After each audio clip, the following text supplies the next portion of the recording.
Ayun,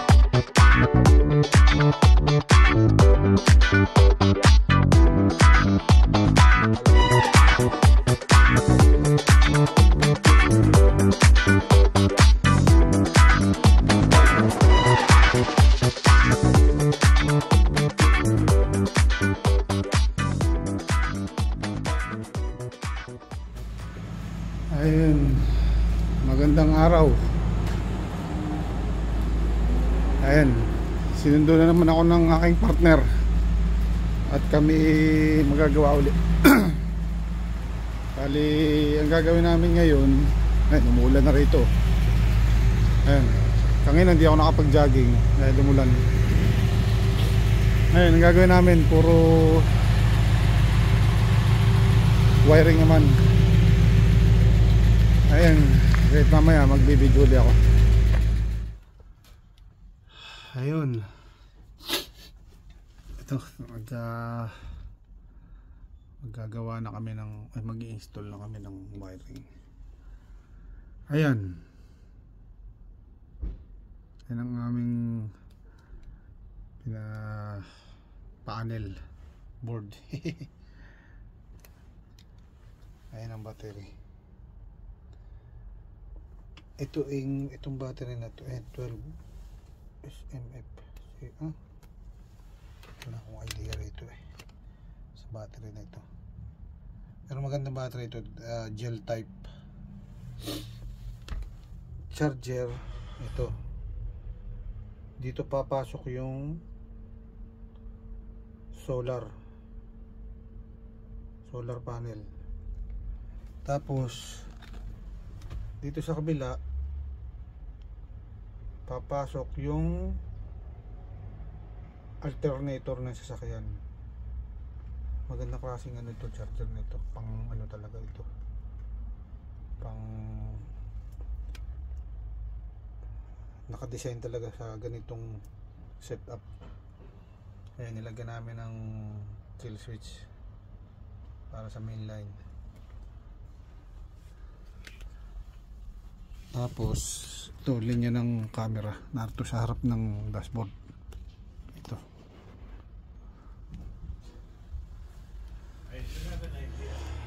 Ayan.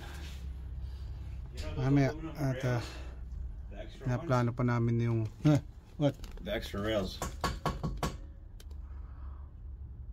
Let me see. Maybe we can cut that. Ayan. Ayan, at update ko mamaya ang kabit muna namin yung ibang, naghahanap pa kami ng paraan sa mga kakabitan ng switch, kasi ito may AC kaming ikakabit. Ito AC to, may saksakan ng AC. Nasaan na ba yun? Ito, halimbawa nakaparking sa parking lot, sasaksak siya ng AC. Oh, these were the end pieces. We don't need them anymore. But we cannot cut that. It's better. That's an idea. Ayun, ito naman sa AC to.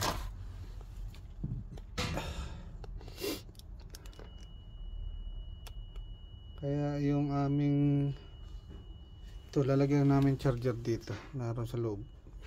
Sinetap ko na rito charger ng AC, galing sa AC, para pag nakaparking nakasaksak yung charger. What were these for? At mami pa.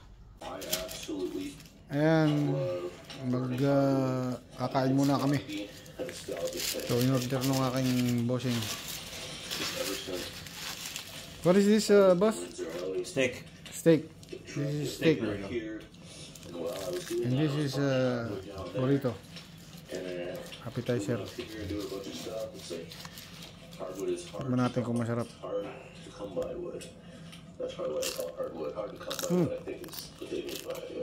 Sarap. Sarap. Good. That's the trick. No, I did not put your face. Only your hand. Let me show the food. Okay. Is that same like this? Okay. Same exact. Ayun, kain muna kami at gutom. Mamaya gagawa ulit kami. Ayun mga kaibigan. At itong aking busing naglalagari. Piko de ring, lagari ng lagari. Ayan. Ayan, lalagyan namin yun ng what you call this? What? Bolt ayan, lalagyan namin doon. Oh, the battery monitor. Battery monitor. Or current monitor. Yeah, para alam namin yung para alam mo kung made-drain na yung battery. We need it, yeah, way closer than that. Alright. Ayan. I think I'm just gonna go ahead Ayan, and do it by the nagbibideo rin siya line. ng kanya yun.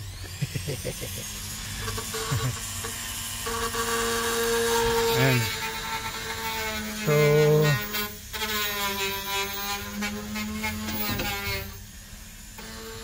ayun, ako'y rito naman sa aking pwesto.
Ayan.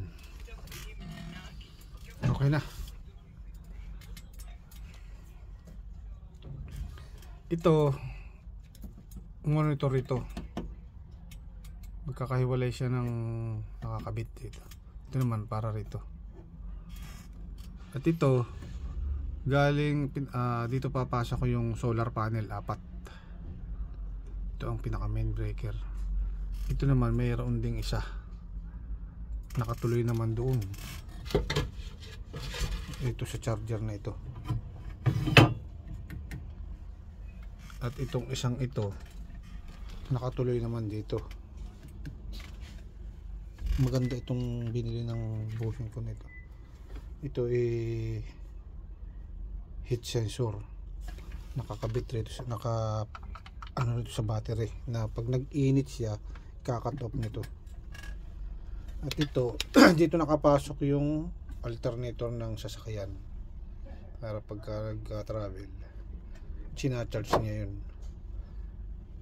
At dito rin nakapasok yung solar panel na isa na kapag umandar ang makina, automatic ikakat niya yung solar panel. Magandang klaseng ano ito eh. Hinihingi ko nga ito, ayaw naman ibigay. Gagamitin ka. Ayan. Maganda. Pag nag-start yung makina, ikakat off niya yung solar panel at yung makina magcha-charge doon yung alternator. Pag naman pinatay mo ang makina, automatic mag-o-on naman yung solar panel. Magaling. Yes. Ayan. At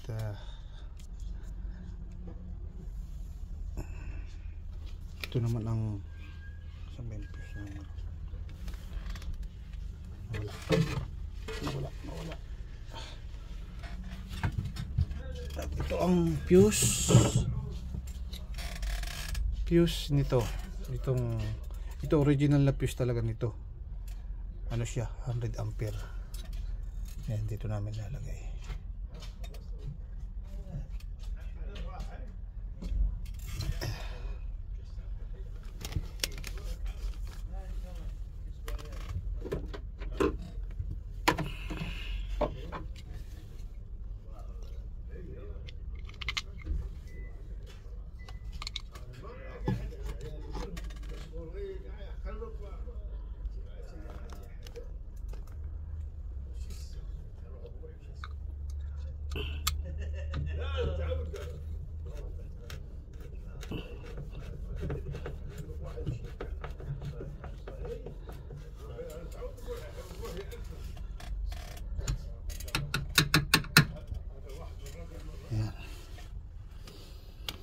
Yan. Ito ang original na niya. Laki. Ano bang size dito?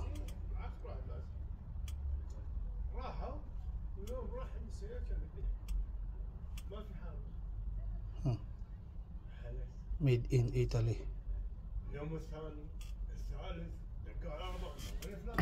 Ito nakakuha sa battery.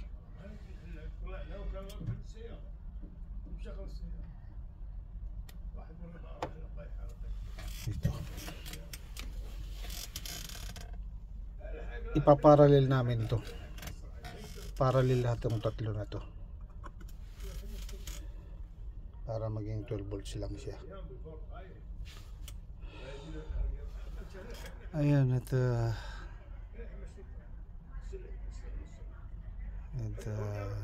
magkakapit pa kami. May kakapit pa.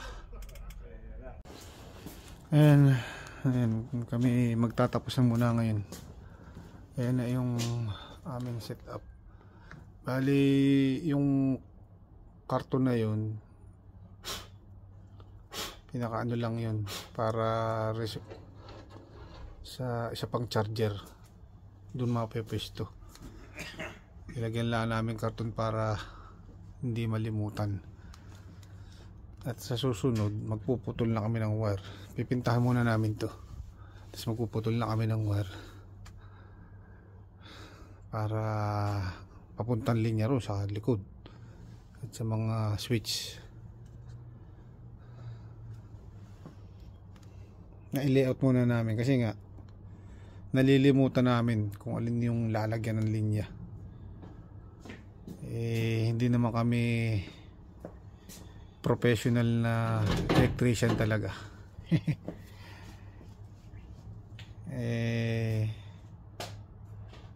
Kahit pa paano may idea rin kami, nakakaintindi ng konti.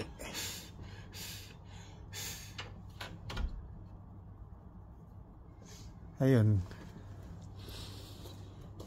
gaya ko, mekaniko talaga ako. Gagawa ko ng overhauling halos lahat, under chassis, brake service, transmission, automatic, manual na transmission. Nagbubukas ako ngayon sa automotive electrical. Kahit pa paano nakaintindi rin. Nag self study ako at ano na rin sa mga experience ko, pagbubut pagkakalikot na sasakyan. Ayun, marami pang talagang pinakamahirap dito yung wiring, kasi bumasi ako, ang wiring namin base doon sa kagustuhan ng may-ari dito, ng partner ko. Maraming ilaw nilalagay rito. How many lights we put here? For where? Here in this like side. the This only this, yeah. The floodlight or the awning? If it's the floodlight, just one on each side. Or two on each side. Sorry. Like two. And then two on the other side. And then one floodlight up here. And one in the rear. No, I mean the light focusing here. Yeah. Remember, we will put red light. Oh, no. That's going to be for the awning. Oh, yeah. Ayun. The awning has LED strips. Yeah. And they're different colors. 3 different colors. One white, one red, and one amber. So ayun, that way, given the atmosphere. Sa hindi nakakaalam, oh yeah, that reminds me. yung pulang ilaw pala, kaya gusto niya laging may pulang ilaw. Halimbawa nasa campsite na, ang gagamitin niyang halimbawa maraming gamo-gamo or anuman, mga tawag dito, insekto. Pag pulang ilaw pala na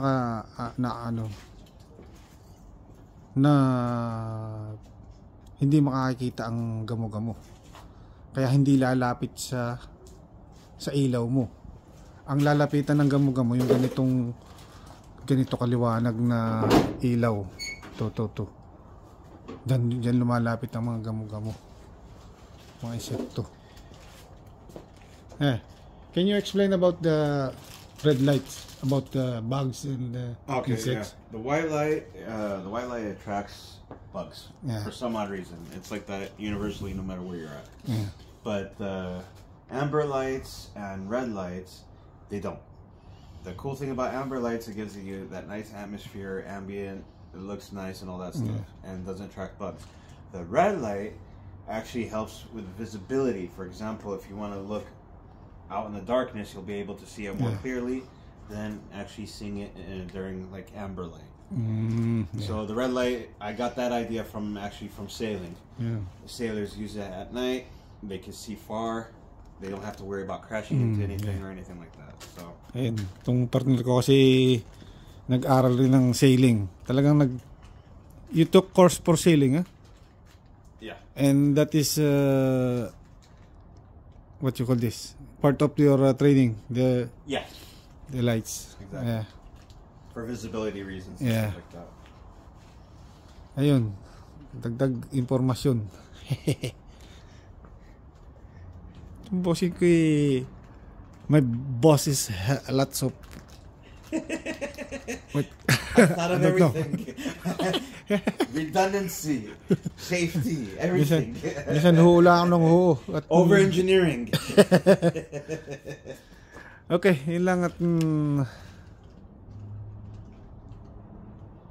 sa susunod ulit. Tatapos muna kami ngayon. Bye bye.